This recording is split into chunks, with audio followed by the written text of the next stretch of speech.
Hey guys, how you going? Hope you're all doing very well. This afternoon I'm going to be doing another movie review for you all, so hopefully you find this one interesting. This movie is a dark comedy from Chile, Spanish language English subs, released in the year 2023, directed by Pablo Larraín, and this film is called El Conde. So El Conde is about the brutal dictator Augusto Pinochet, who was the dictator in the 70s in Chile. A lot of people went missing under his regime, and he ruled with an iron fist, and he caused a lot of fear. But in this movie, he's a 250-year-old vampire that won't die. So he is with his family. He wants to die, but the family keeps saying you have to keep going because of the power that he has. But then as the movie transpires, things are about to become very, very weird as we get more of an insight into his family dynamics. So what that is something you're going to have to find out for yourself, because that's as far as I'm going with my synopsis. Now my thoughts on El Conde. Part of the reason why I made this channel is to actually get films and filmmakers out there that you may not have heard of. And so Pablo Larraín is definitely one of the reasons this movie channel exists, because he doesn't get the accolades he deserves. When you think of filmmakers, you think of all the big mainstream Hollywood filmmakers, and a lot of people will go out there and say, you know, creativity in movies is a thing of the past. But if you're prepared to look down and dig deep, you're going to find directors out there who still have that creativity, and Pablo Larraín is definitely one of them. So after this review, I'm hoping that a lot more people can actually go onto his films, because it's definitely something that he is creative, but at the same time there's a strong purpose to his movies. So one of these first movies that I saw was a movie I reviewed, one of my first reviews on this channel, called Tony Manero, and that was about a very unhinged individual living under the dictatorship of Augusto Pinochet, but he was obsessed with John Travolta's character in Saturday Night Fever, Tony Manero, and so he was copying what he saw on the TV, and that was just something that took me by surprise, because I had no idea what was going on. And when the movie finished, although it wasn't a perfect film, I still felt this is a movie I hadn't seen before.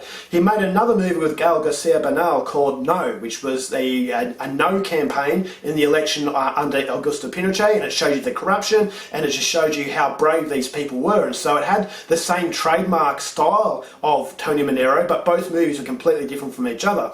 And so this is the director who is not going to just recycle stuff that he's done in the past that's been successful. He's actually going to make films that is going to challenge audiences. And so coming into El Conde, I had no idea what to expect with this movie. This is about a vampire who's 250 years old. Is it going to be really, really silly? But having the knowledge of Pablo Larraín, I thought to myself, there's going to be something else to it. And after watching El Conde, it's exactly what I wanted this movie to be. This is a film on the outside that sounds ridiculous. It's a 250-year-old vampire. There are some really funny moments, but underneath, it's about systemic evil. It's about a country trying to break free of the haunting past, but unfortunately, although you can learn from your past, you can't quite, get away from it. And the symbolization of vampirism in this movie was that haunting aspect of a country trying to break free of the horrors of the past. And so not only Augusto Pinochet, but Jorge Videla from Argentina. He was a dictator who had a very lasting impact on Argentina in a very negative way. So, as I said, although you can go and leap into positivity since those horrible days,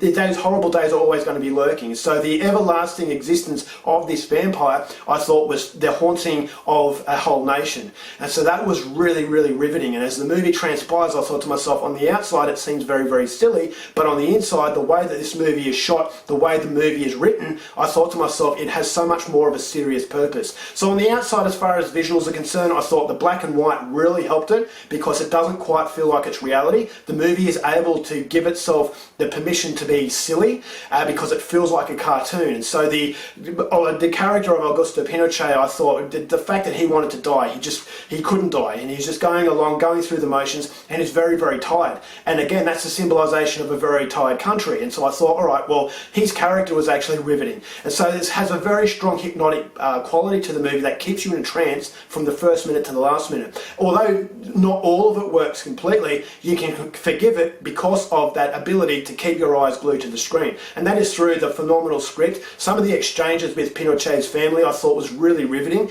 and before I knew it, half an hour had passed and I didn't really know where that time went, because I was so enthralled in what was going on in something that's traditionally not very interesting, people talking, but the way it's written and the way it was acted, I just thought to myself, I couldn't quite pinpoint exactly why I was uncomfortable, but after watching the film and actually thinking about it, the reason why I felt uncomfortable, as I said, it has that slight suspension of disbelief, but not enough to actually make it a comical sort of movie. Yes, it's funny, but I always thought as though it had a very strong purpose that was actually quite serious. So the acting from everyone involved, this is absolutely fantastic. They are helped by a phenomenal script, but both of them working together, I thought to myself, every exchange in this movie had something more to it. And so you're always playing detective, and so there's not really any time to actually become bored with this movie, and that was something that I really liked. There is some slapstick sort of comedy, laugh out loud moments, but a lot of it is very subtly done, and I thought there was some pretty nasty violence in there as well. And again, that violence had a second meaning, that meaning, as I said, of a tormented past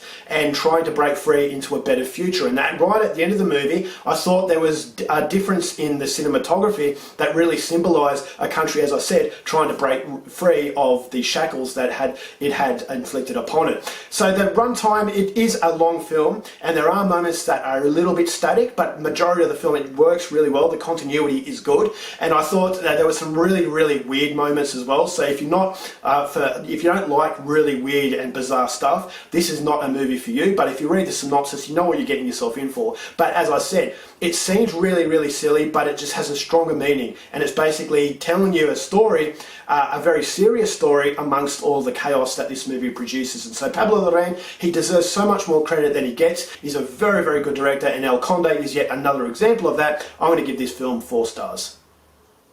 Alright guys, that's it for my review. Hope you enjoyed it. Till next time, keep watching movies, and I'll see you later.